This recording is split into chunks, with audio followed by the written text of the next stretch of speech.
Well, and with that, there's only one way to find out who's the best. So Edward the First marched his mighty army all the way up England. He went through Yorkshire, Northumberland, Cornwall, Devon.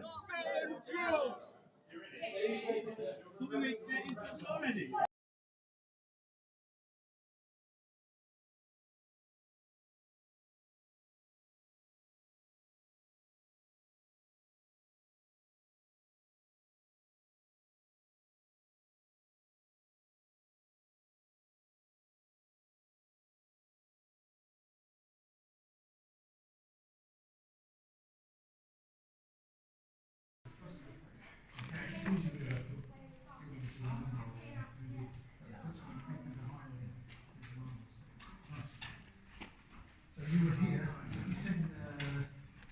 Recording.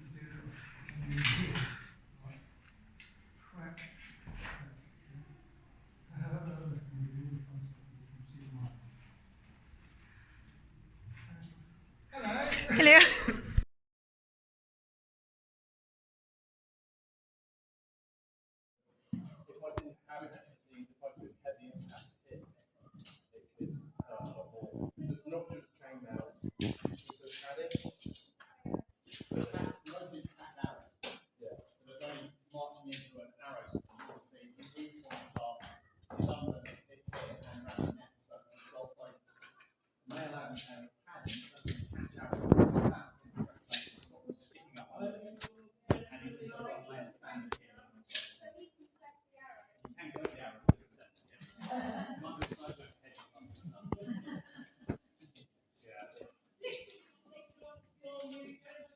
They would just be sticking out because their heads tend to go over the hill. So you'll just have arrows pointing out at you. The moody thing to do is to go, shh, if you're right, you break them all off. But I can't really do that. So you don't break them off. Yeah. Yeah.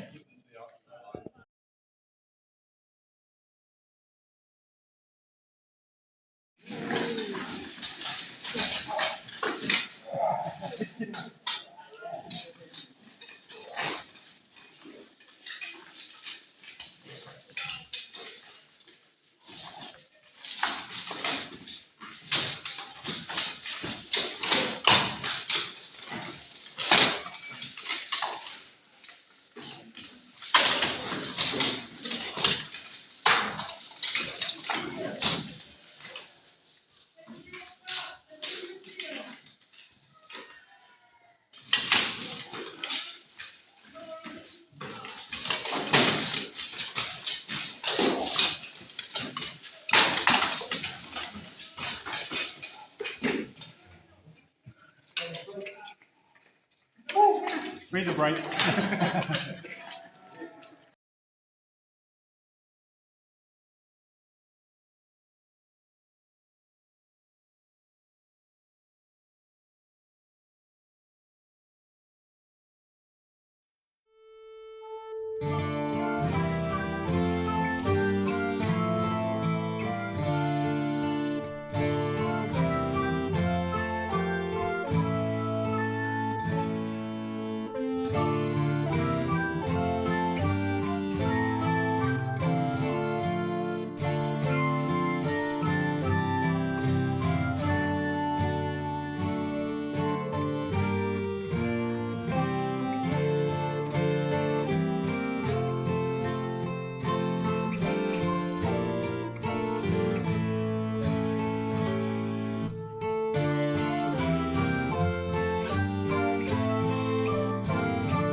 warriors have American swords. A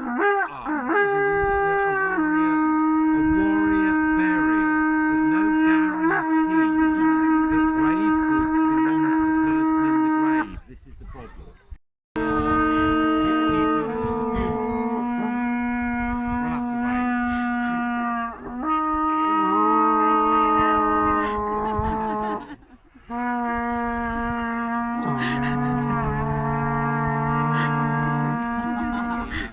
But it is kind of supposed to be. Yeah, it is.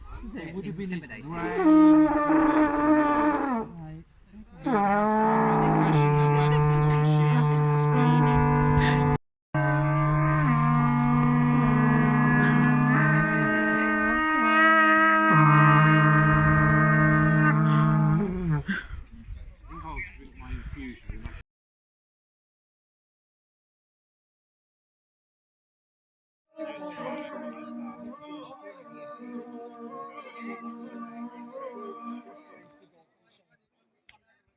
There was a soldier that was outside his apartment, and Rodney put the diary in.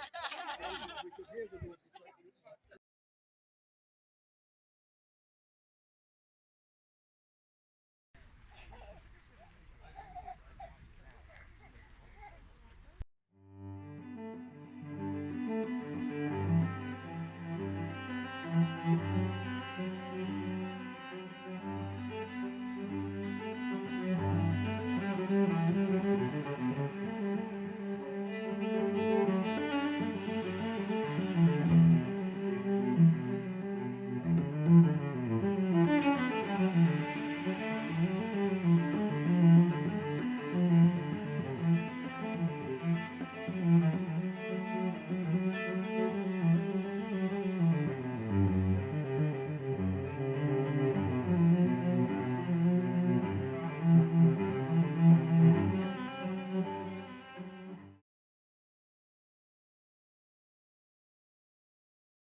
Afterwards is a play from First Master. So do a play from First Master.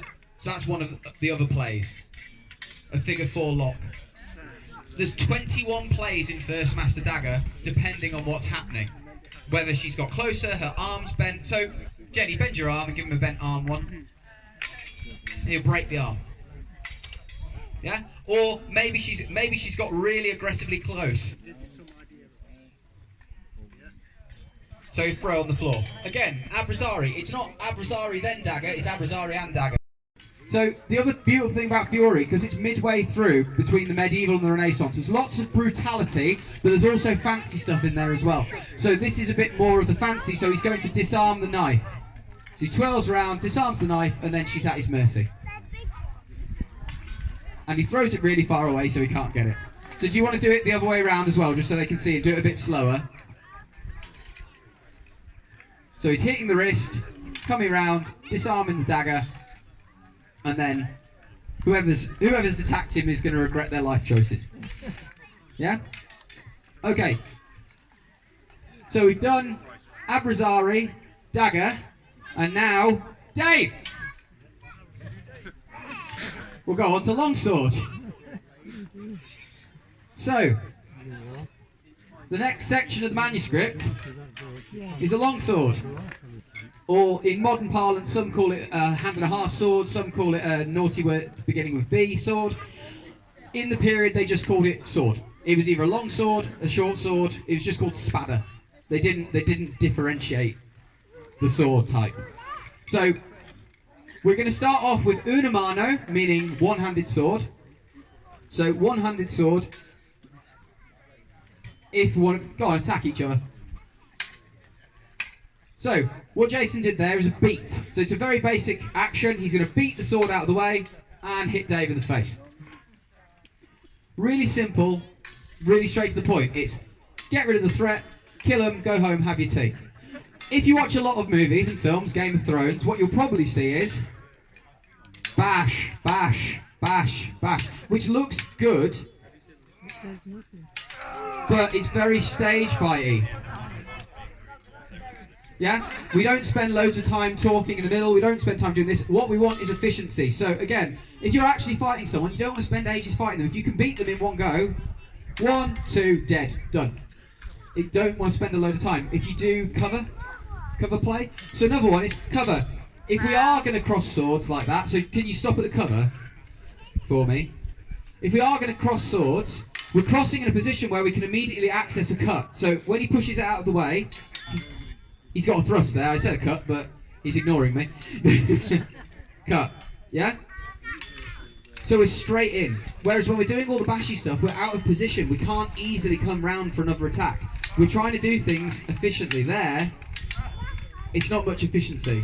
Yeah? Right. And then we can move on to the play. So remember those two things from Dagger earlier? We do this in Unamano as well. So if we do that cover, if Jason doesn't die, we do that cover. He gets through the wrist, turns it over, stabs him in the face. Now the thing that he's holding in there, it's not a fist or a dagger that he's stabbing him with, it's a sword. Same thing, just a different section of the manuscript. Pulls it out of the way, kills him. And then if he goes in a bit closer, you can probably guess what comes next. Wraps his arm up, breaks his shoulders, kills him. Yeah? So you see the same techniques appearing throughout the manuscript. Go on, one more. Good. Do a thrust. So if he's trying to thrust in, we have equally effective techniques. Breaks it to the ground, shoves him round, stabs him in the back. Again, it's not just mindless brutality, it's very clever. It's designed to get rid of and deal with your opponent quickly and efficiently. You don't want to be messing around. There's other people on there who want to kill you. Right, so if we go to two hands. So, the strange positions they're going into here, again, posture. So they're positions you move through. So they'll fight through these positions. They're not guards. They're not standing in them and waiting to fight through them. They're just moving through positions. Yeah? So, again, following on from our theme of stuff that just carries through the manuscript, if they meet in a crossing, this is called stretto because they can touch each other. They can touch each other. So, Jason can do his techniques from Unamano and dagger and wrestling with a longsword.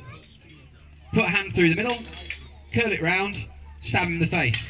Arm goes back. It also has the added benefit, it gets Jason's hand out of the way, because Dave's going to want to stop his sword as well in that position. If Dave tries to grab it, well, there's not a sword there now, it's in his face. And also, if we go in deeper, we get that ligadora bind again. Round and bind. There we go. So these techniques carry through the whole manuscript. So one more.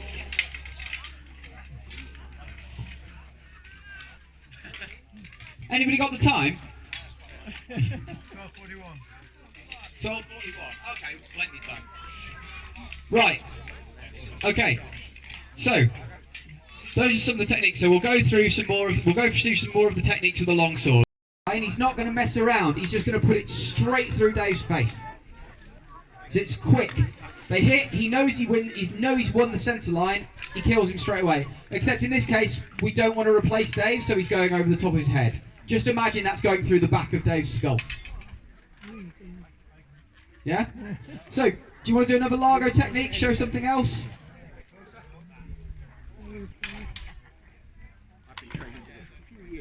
So, in this one, they've met relatively central on the sword, so they can't thrust each other in the face. So Jason is cutting down to Dave's arm and hands, and then stabbing him in the chest. Which would work if they were unarmoured, but Dave's armoured, so it's not going to work so well this time round. Cuts down to his hands, stabs him in the chest. Good. So, again, the Unamano thrust, he dealt with it by battering it to the ground. He's going to do the same thing, just with two hands, and then chop his head off. In the book, he says, I cut through his beard and then cut through his head. So he takes the beard off. Come on, Jason, take his beard. I know you can't see it, but... yeah, exactly. So he thrusts, beats it to the ground, cuts through the beard. I mean, I know he's got a helmet on, but... cuts through the beard and then chops his head off. So that's a quick ramble through the manuscript. Hopefully what I've tried to show you is that you have common themes recurring through it. So again, it's what we call, it's holistic. So what you learn in the Abrazari section, the wrestling section, carries through to dagger, carries through to Unamano, one-handed sword, carries through to Duamani.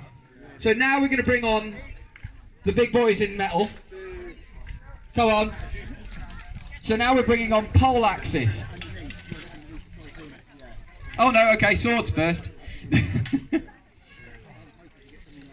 So in this period, we're starting to go into a transitional period for armour. We're moving away from lots and lots of mail to more plate. So it makes it very difficult to kill each other. They can hit each other like this all day, it's not going to do anything. There's a reason you wear armour, it's protective, funnily enough. Yeah? They can stand there happily bashing away at each other for a long, long time. So how do we deal with this problem? So swords start getting a bit shorter, but very, very pointy in this era. So a bit like the rondel dagger that Colin was showing you earlier, that's made to get through mail.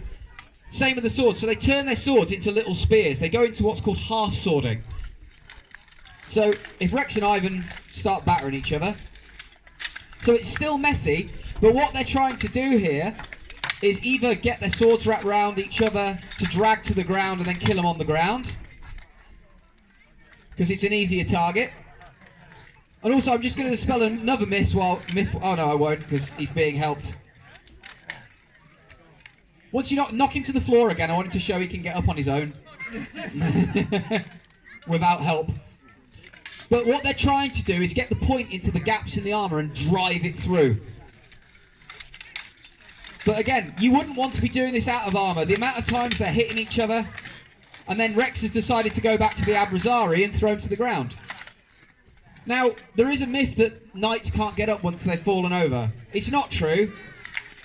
He is capable of getting up. The armour is heavy, I think about 35 kilos. About 35 kilos for the armour, but they can get up. It's spread over their body. If you want to come over to, later when they're taking this off, you'll be able to see how it's all attached and tied up. It's very clever. Right, do you want to do... You got any plays you want to do from the half sword? Anything you can think of? Maybe just do it. Do the ligadora.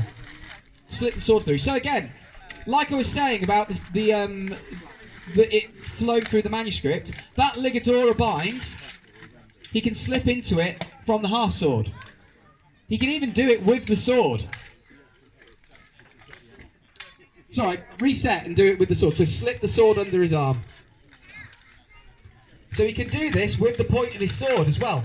It's the same technique, it's just done with a sword. He can do it with his arm, he can do it with a sword, comes through in dagger, comes through in wrestling. So again, all of this stuff, you only learn it once, and then it's repetitive, repetitive, repetitive, so it gets it into your head, so you can do it efficiently. Is there anything else you guys want to do? Are you going to do it again? Okay, they're going to do it again.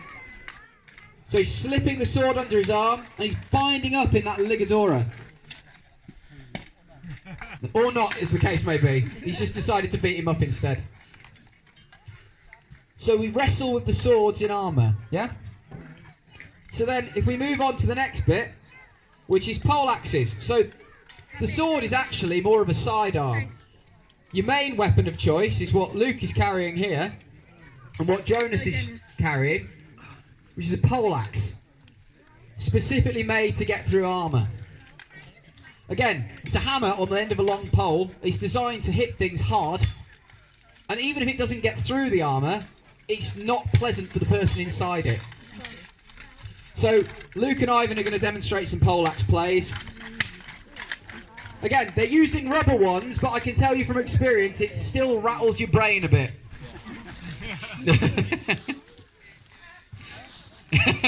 And Rex is refusing to help him.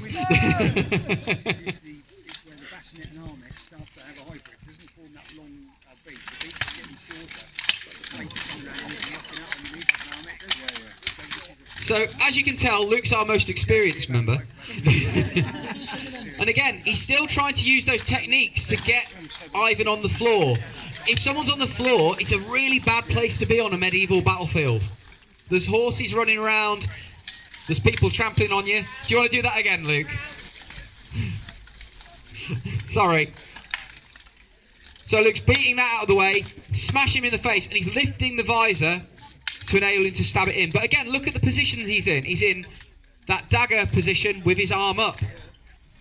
He's in the same position we saw earlier in all of the other sections, so it ties through into pole axe. Want to do another one? Go on, give us another one. I'll try and explain it. Okay, so There's a thrust coming in. It's beaten to the ground like before, and he misses, so he kills him another way. Right, we'll try again. So he beats the thrust to the floor, smashes him in the face, smashes him in the back of the head, and then throws him. So again, so we're back to the wrestling section.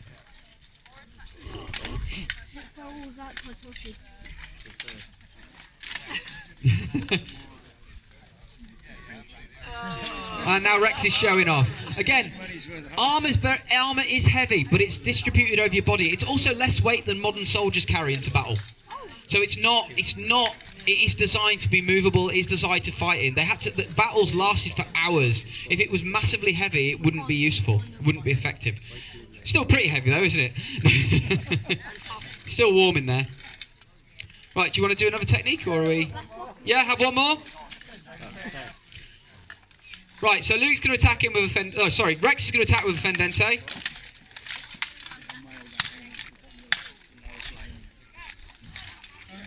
So, he's disarmed him with the poleaxe. Again, a lot of people are not going to expect you to drop your own weapon and grab theirs. It's quite a common technique. It appears in the sword section, it does appear in the poleaxe. Just loose yours, grab theirs, take it off them.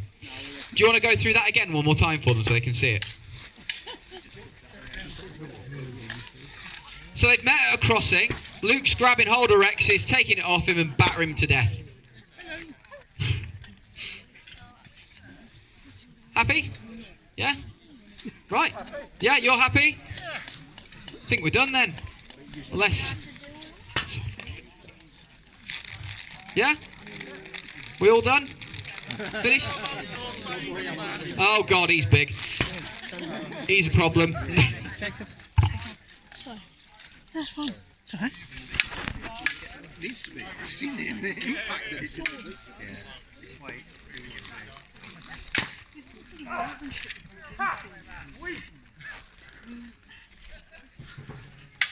think that one was made by one of our members in Carolina. It's the balance.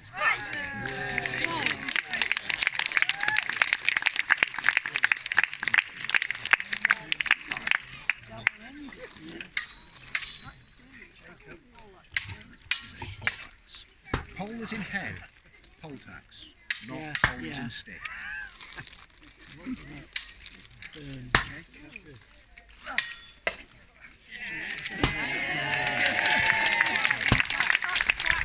That's what you've all been waiting for. Yep. They were very clever. Thank you very much. Short and under it. They're very clever men.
Okay, we have to wait until they come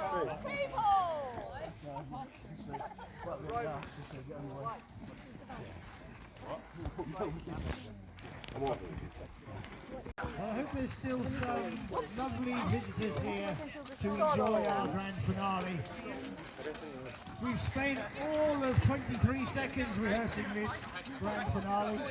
Oh, we're going to see a big show there. So as soon as our good people want to rejoin us around the arena here, we will consider our farewell performance of the day.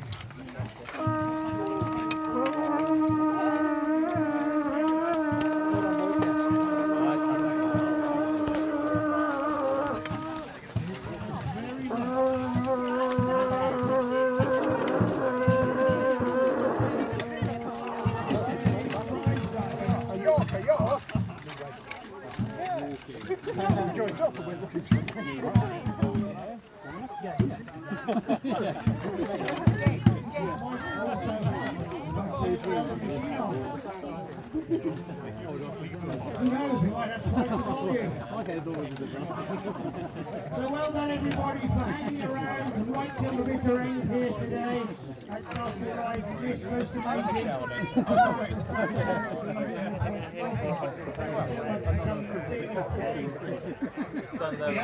Honestly, you've enjoyed the show. If you've got any feedback or comments, please through to my email address, QR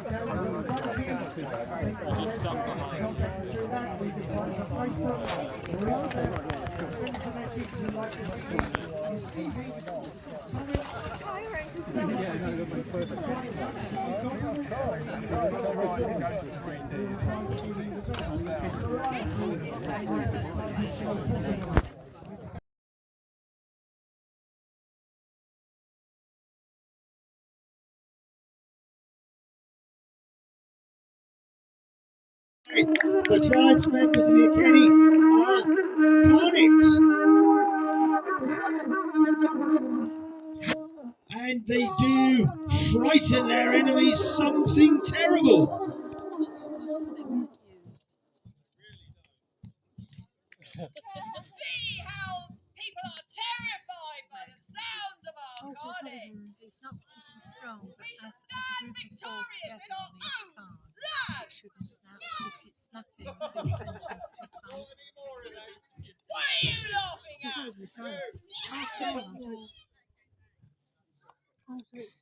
Are you halfway up or halfway down? Yeah. Like the Grand Old Duke of York, eh? Oh, Kermit the Frog, of course, yes. As I've just been reminded from one of my lovely visitors here.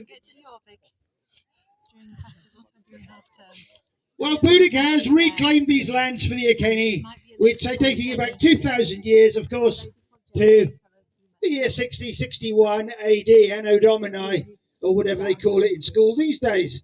It was Anno Domini when I went to school, and that's therefore good enough for me. What happens now, Boudica? We will rise up against the Romans and drive them from this land. Oh yeah, okay, that's good. Trying to put us under the Roman yoke, and we're having no more of it. They've got to go. What about the other bits of the egg? Come here and say that. Somebody's already had a go at your costume. True. Okay, so the Romans and their yoke and their white and their shell, whether they like them hard boiled or not, is another matter. So, entering the arena now, members of the Longthorpe Legion, dear friends who've come to join us today, So up near Peterborough.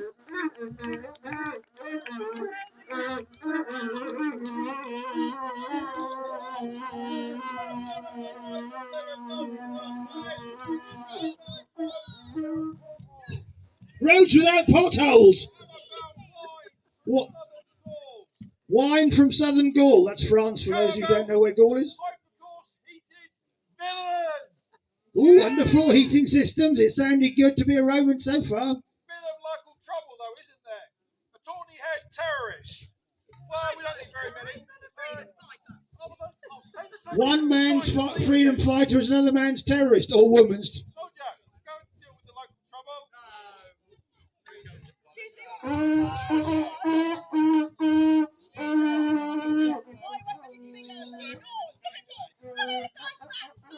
It's tiny! It's I'm not sure how this goes in the script. Well, that's a bit uncivilised.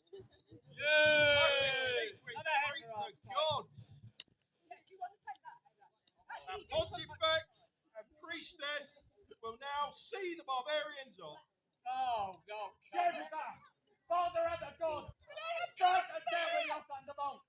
I've released the hair, and the hair was not run in the direction. Take their wisdom and give it to us.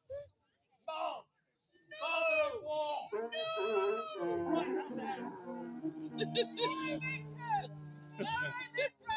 Away, mistress! Solid And they've invoked, so the Romans invoked the might of their gods, Jupiter, Mars, Sol Invictus, Mithras, and the rest of the pantheon. Big word for you.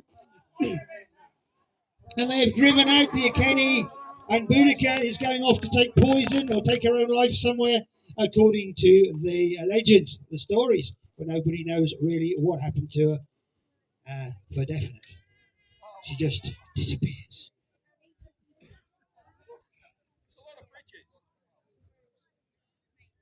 Now what happens? So Rome are here. The Romans have arrived.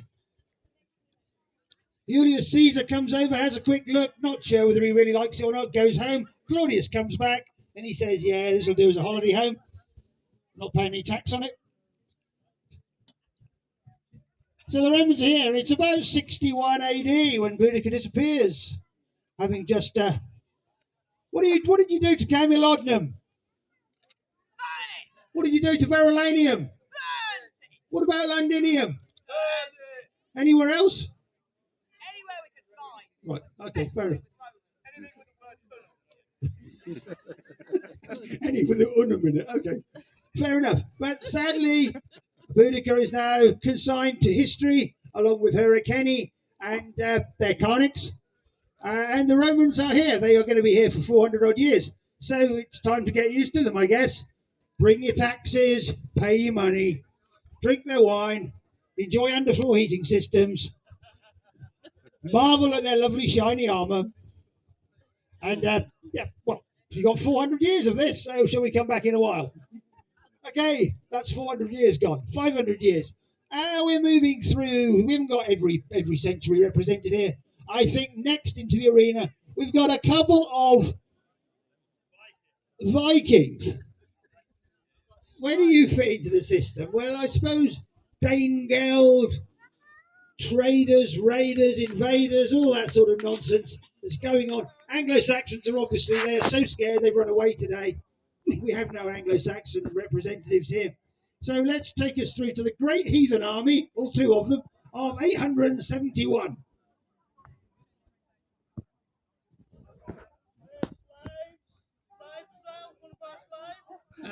So he's a slave dealer. That's going to be popular around here, isn't it? Couldn't you find a fatter one?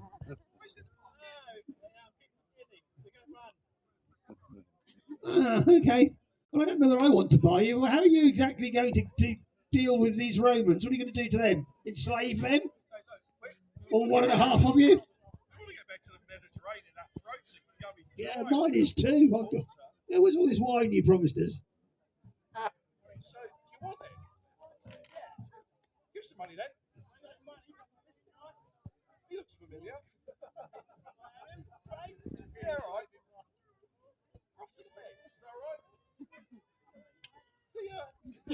So a simple bit of trading there has seen off the Romans.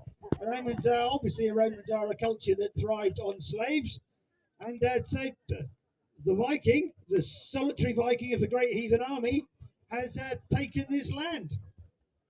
Was it worth it? We're going to find out very shortly. So we're moving now. Well, the Norman conquest comes and goes very quickly. Let's not brush over that. Because, as I mentioned earlier on today, the Normans are actually Vikings who got a little bit lost. They were in the Norse. They were Norsemen. They came down south. They became Southmen. But that didn't sound very good, so they called it Norsemandy where they settled. And, of course, we all know that today as Normandy. That's very potted history. And and one of their leaders who established the Duchy of Normandy, he was named after a little chocolate sweetie called Rolos. So Roger de Leybourne here, we're moving into the era of what you today would call the Crusades, the very end of the 12th century.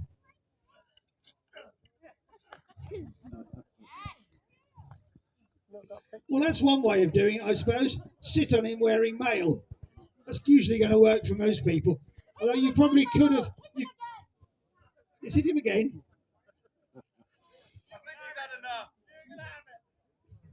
Yes, run away. So our friends who've just entered the arena are from Sericum et Gladium. That, for those of you who can read and write Latin, is silk and swords. Fantastic group of reenactors, living history interpreters who are really trying hard to raise the bar on their particular era of history. And very good they are too. This just proves if you get it right, you can be brilliant.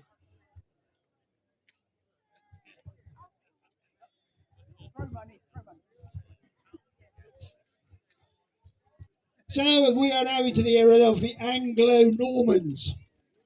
When the Normans start interbreeding with us good Angle folk, and this is the sort of thing we're getting to, this sort of style and culture. This is the period, of course, when this great castle behind you is being built. Now we're moving on a little while to the middle of the 14th century, the sort of era between sort of Edward I and Edward III. I know Edward II's in the middle, but he's not very popular to talk about, so we sort of kind of skip him in history. He's got a bit of a checkered history, isn't he, young Eddie II? So how are you going to reclaim these lands for yourself? You've got it. Look, my armour's better than yours.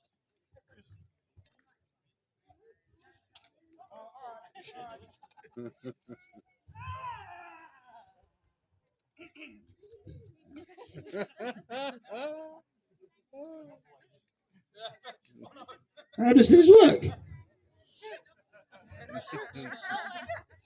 I'll treat them like they are chickens in a yard. Say shoot at them and that will work.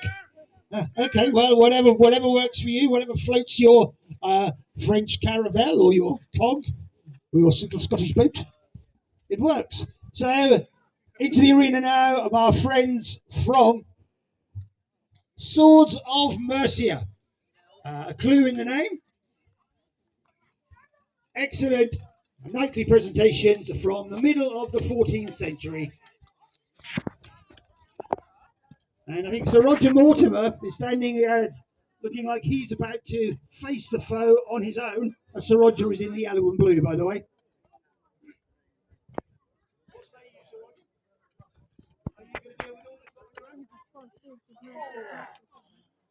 Would you like me to see these people off? Well, if you want this land for your own, are these your lands? Yep, all mine. Everything I see is mine. Well, you do know that your missus is locked up in here, don't you? Yes, that's why I'm here. Oh, oh. Hey, mate, stand back. I've got this. As you can see, I like a march here. He's being all sprightly as young Roger. Young Sir Roger here is Are you not wearing armour? I don't need it. I've got peasants like you. That's Italian, by the way. Do you want a translator for that? Mates! Prepare to be dazzled, especially where we've been round here. I'm going to do this. Ah! Oh, oh, oh, that was it though. Ah! See this? Ah! It's just as well he's got a coat of plates on, isn't it? He could carry on doing this all day. You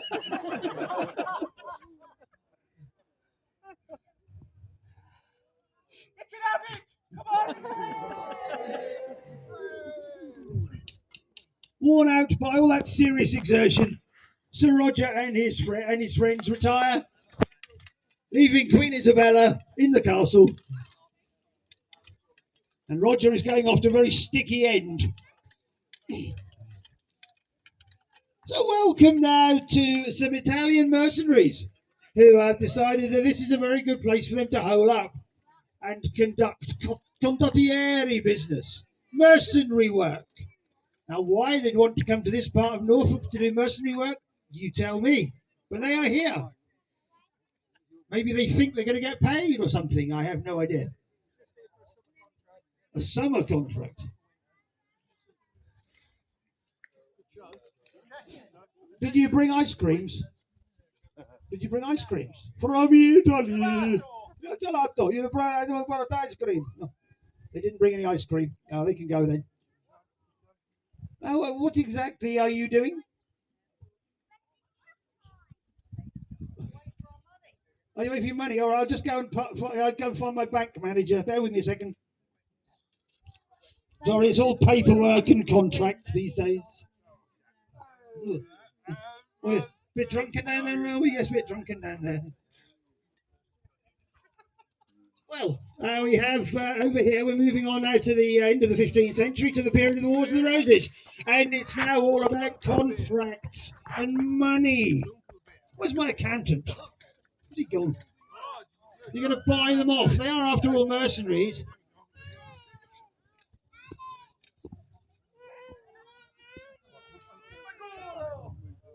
Now, one thing that hasn't been done today at all, is there's been no archery here today in our arena.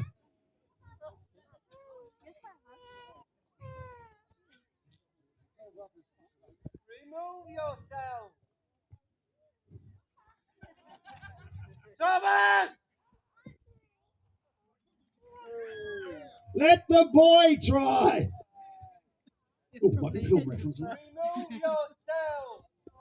Okay, we run away! We run away!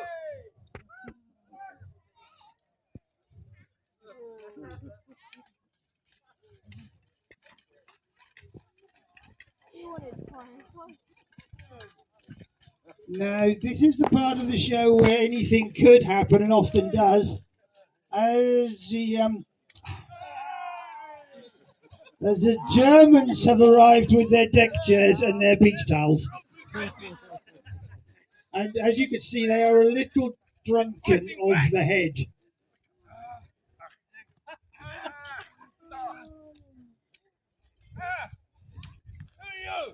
We were here first, we have the chair. We have the chair and the towel. It is our beach. Our beach. Off with yourself. This is how you do it. Towel on the chair. Yeah. And you sit with the towel on the chair. Which is the bottom. Very good show. Thank you very much. Very good. Yeah. No way. Have some German beer. Beer. German beer. Good. Come here. You don't get good beer very often. Good German beer. Strong beer. Very strong. Beta. Yeah, that's right. There is always a cabin over there. Bribed with alcohol, it works every time. And outrageous costumes. Let's watch the next lot. So the German mercenaries try and sit on their deck chairs, move their beach towels, and so this beach is now theirs. Oh, they've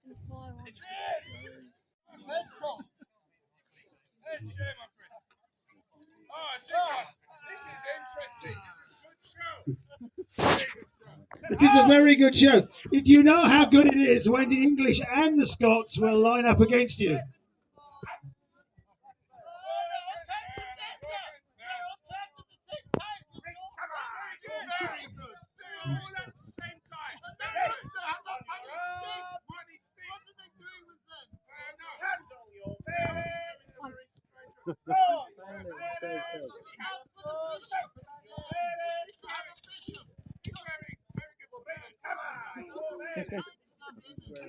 I don't think there's really a lot of point insulting their fashion sense.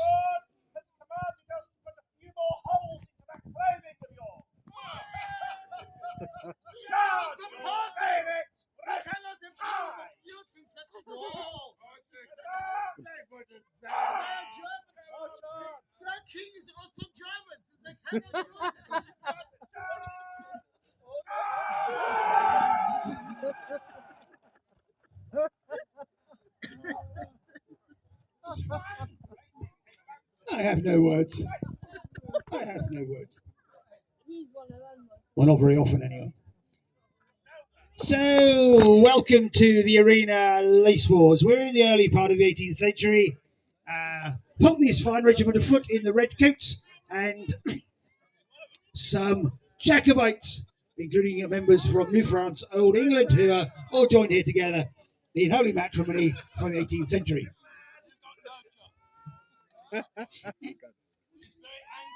Now, 250 years ago this week, this fine gentleman started the American War of Independence all on his own. Not a lot of people know that.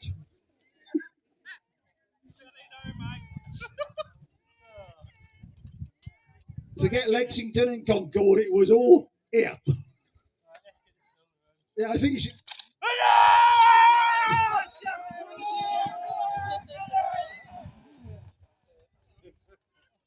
So you've claimed this for King George III again? You've claimed this piece of land for King George III, have you? Once again? Because I think it was already his. I'm not sure how that's worked, but anyway, welcome, representative from Reds and Revs, 17th Regiment Foot. Reds and Reds, Reds and Revs, Redcoats and Revolutionaries, a 17th century, late Georgian, reenactment and living history society, all one of them. But it's not the quantity, it's the quality that counts. So towards the end of the 18th century, maybe on the cusp of the 19th century, the time of Peterloo putting down massacres such as that. The Luddites, of course. Sorry, yes, the Luddites. Those followers of Ned Ludd are going to go and smash up machinery, stocking frames and the like, are going to be put down by such troops as this. But they are from Norfolk, so it's difficult to understand them. Of course, they speak funny, right? They're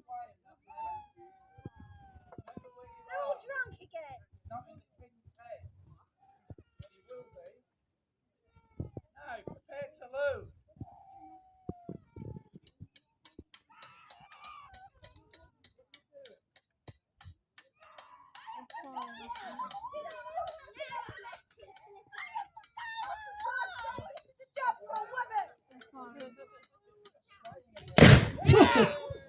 Blimey. Well, I didn't see that one coming. And neither did he. That's one way to do it.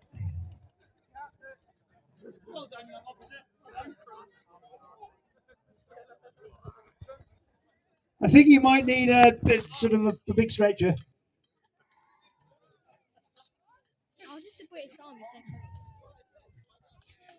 So the militia, having recently shot the French prisoner out of the tree, and now reclaim this piece of land for King George again. It's all smelling trouble for His Britannic Majesty's 9th Regiment of Foot, the East Norfolk Regiment, with their officer, do enter the arena now. And this is serious. This is stern, sober work. You will never find a man of this company drunk. Drink will never touch their lips. They just pour it all over themselves. Gentlemen of the East Norfolk Militia, we appreciate the fact that your solid achievement so far is to guard prisoners at Norfolk Cross. However, we are making you an offer. So the two officers now meet. He's our junior officer, sir. Very junior. Right. We are offering you a chance to join the best regiment in the British Army. No, it's not. By far the best regiment, and we're going to offer you a shilling a day, an old man, and then you'll be able to say you're real soldiers. Oh, insulting them by not calling them real soldiers. That's going to work, isn't it? Very popular.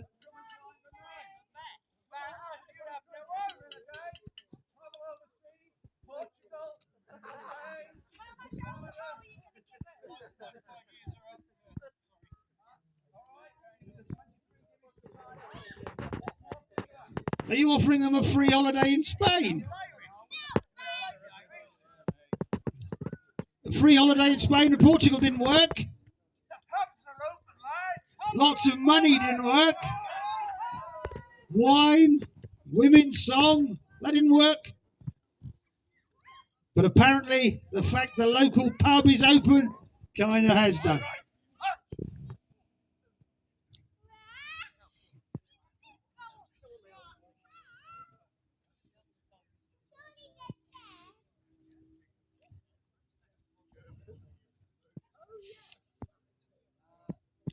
So we're heading now into the 19th century and encounters with the troops of Napoleon Bonaparte. And here, in this far-flung field, which is not Flanders, but might be very shortly,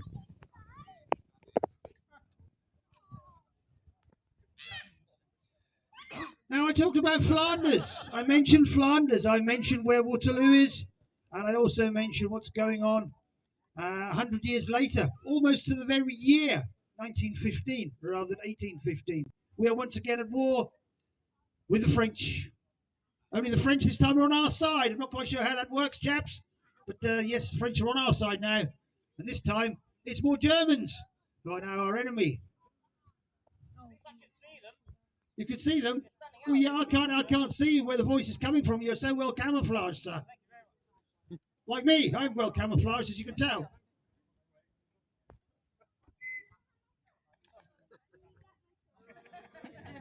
Ooh. Okay, this is cunning. It's a grenade.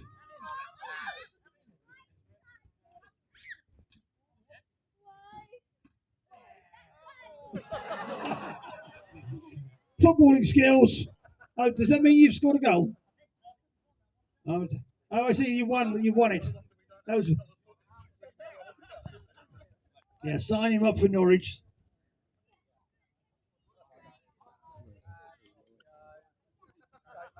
That just leaves us one more representation to bring into the arena this afternoon, and that is our friends from the Second World War, from the Home Guard, the Corps of Military Police, and the auxiliary units here. You never know where they're going to pop up from because they.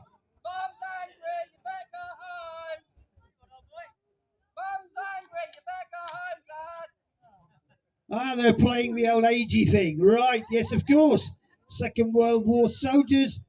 These are their parents' generation who fought in the Somme and at Mons and Ypres. So, yes, they are calling their parents to go home and they take the field here. So there, in some sort of logical order, is 2,000 years worth of history. and I am mostly grateful to everybody here today. Our performers, our living history crew, to you for coming and watching and coming and hopefully enjoying the show that we've put on for you today. I asked for everybody to applaud everybody else. Thank you so much.